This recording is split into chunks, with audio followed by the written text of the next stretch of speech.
Well, Kaspa's price just absolutely flew past 10 cents, currently sitting in between 11 and 12 cents, and seemingly has some room to continue. And so with this, of course, people are freaking out, wondering what in the world is going on. We thought it was too late, so what do we do now? And in today's video, I'm going to try my best to explain what's happening with Kaspa and, well, what I would be doing in a multitude of scenarios. And so with that said, let's not waste any more time at all, and let's get straight into today's video. So first and foremost, let's talk about what Kaspa is doing. As you can see here, its price has now reached the top side of this ascending channel, like we mentioned in a video a couple of days ago, maybe about a week ago. I said although it is likely that Kaspa does get a retracement to backtest this key level of support, there's an opportunity in which it just goes straight up towards that 8 or 9 to 10 cent level. I didn't think 11 cents honestly, but 8, 9, 10 cent level, reach some type of resistance before eventually looking to get a bigger pullback to the downside, right? We figured that would happen, but obviously Kaspa had other plans in mind, and it said, you know what, we're gonna go towards 12 cents and we're just gonna see how much we can absolutely take off. And well, that's what's happening so far. It's currently sitting around the top side of this channel, which is its fourth visit to the top side, obviously once, twice, 3 times, and now we are 4 times to the top side. Now, as this is happening, we are starting to get some early indication that a pullback or an overextension will likely happen towards the downside rather soon, because all of your bearish indicators that you can think of are now flashing as we are at the top side of this channel, as you would expect, okay? And so with that in mind, let's talk about what we would be doing, as I mentioned before, in a multitude of different scenarios, starting off with scenario number 1, which is the scenario that I'm in right now. So say hypothetically you bought in on Kaspa, whether it was here, which is where I was buying in, whether you were earlier on, or whether you were way earlier on, right? You can see here that personally speaking, over in the Discord, I made some purchases, made an entry on 10-3, DC8 on the 6th, made another post on the 7th, DC8 on the 9th, DC8 on the 11th, and so on and so forth. So a lot of my purchasing was happening in this pullback here. Reason being is because I thought that we could bounce off of this support. We got this reversal right here, this green reversal triangle printing, and that usually indicates that some type of bounce can happen soon. And so obviously because of that, we started doing some DCAing in this little pullback. And now currently that DCA in which we did at an average of right around here is up a pretty gnarly 150%. Okay. So at this given point, you have to think about it from 2 perspectives, the long term and the short term. In the short term, it is extremely likely, and I mean extremely likely, that Kaspa does eventually start to pull back. Whether it's now, whether it's in a few weeks, the likelihood is here that it could go back as low as 7 cents, 8 cents, 9 cents to the downside to retest the bottom side support. It's done it every single time. I don't like to bet against the trend, right?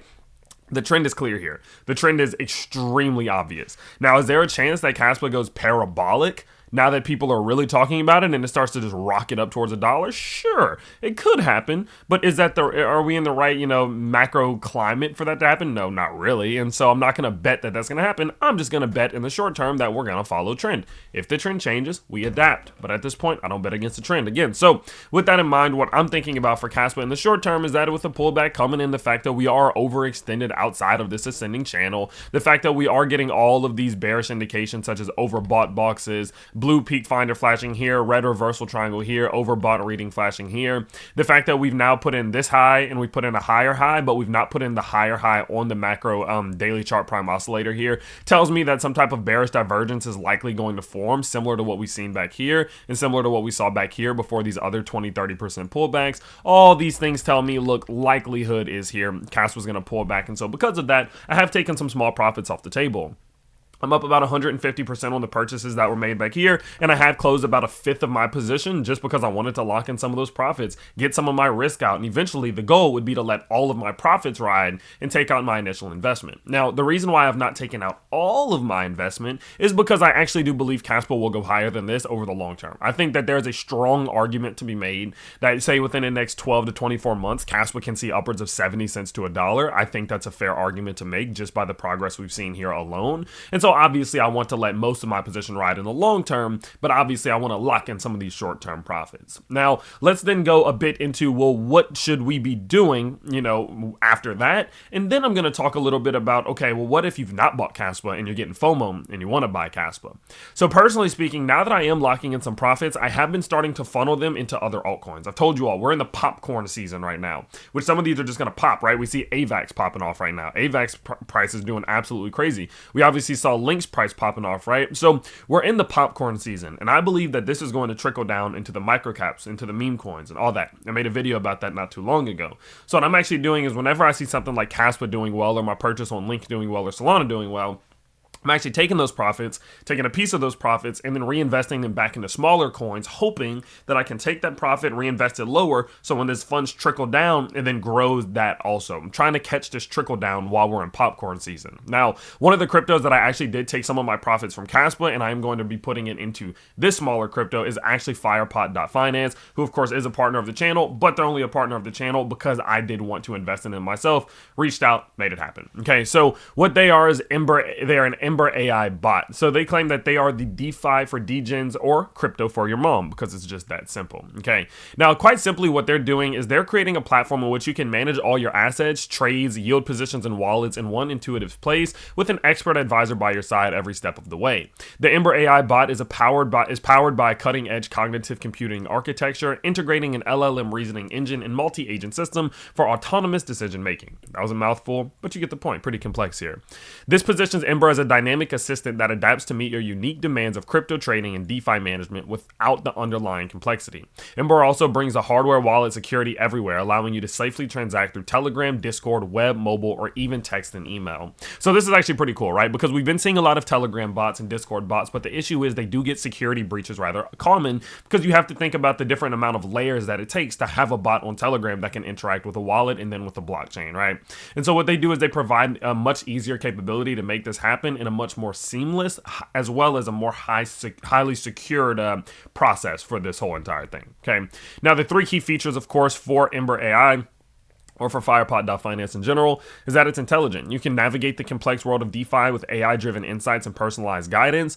It is, of course, seamless, as I mentioned before, in which Ember's unified crypto hub provides access to your portfolio everywhere that you connect. And then lastly, the device you already own is the only hardware wallet you'll ever need. You can transform the device in your hand into a biometric hardware wallet using the same multi-factor authentication and encryption that protects your bank account. So they make this whole process easy, especially as we are seeing these TG bots blow up. We're going to see more people try to exploit them. We're going to see more things of this nature. And so having a seamless, more safe, and intelligent method to be able to interact on things like this, it's just the go-to way, right? And so when I see platforms and when I see companies like this that are launching their own tokens, I'm like, okay, well, the likelihood is here when these bigger ones like your Kaspas and Solanas, when they start to slow down, I think these are the types of ones that we're going to see the funds flow to. So I'm trying to get ahead of it a bit. Now, if you do want to keep up with them, of course, you can go check them out over on Twitter. Make sure that you go follow them so you can stay up to date, as they do start to hold their sale over on GymPad starting today when you do watch this video. So of course, thank you for them for sponsoring today's video, but let's go on now and let's talk a little bit about what exactly I would be doing if I had never purchased Kaspa, if we didn't get those good sales,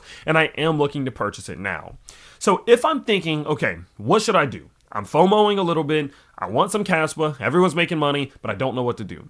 Personally, what I would do, right, in this situation is take the most simple, the most not complex approach whatsoever and start to make a small purchase here and gradually increase the size of my purchases as time does go on, because I'm under the belief that its price should start to slow down, cool down, or even pull back relatively soon. But obviously, its price could continue a little bit upwards before that happens. And so in my opinion, if the price is going to do anything, right, it doesn't really matter. Let's say the price does start to do something like this, and then over the long term it does eventually start to pick up. If you make a smaller purchase here and then you start to increase the sizes of those purchases, you're obviously lowering that dollar cost average. You're getting a better and a better position, and as time does go on, in which Kaspa does eventually make a run to, who knows, 20 cents, you've done a great job at slowly working your way in.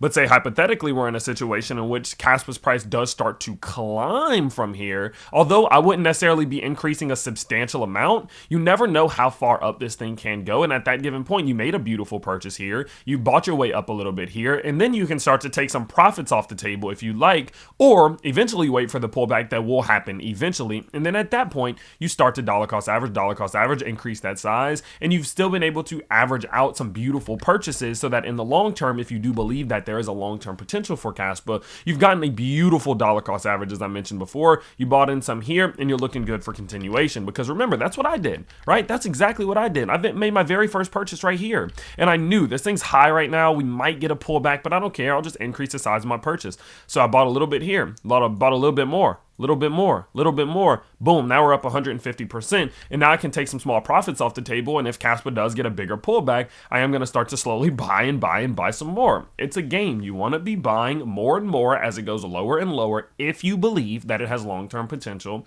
And as it starts to work its way up, you either make small dollar cost average if you just have to get yourself in, or take some profits if your position is up. Keep it simple right now.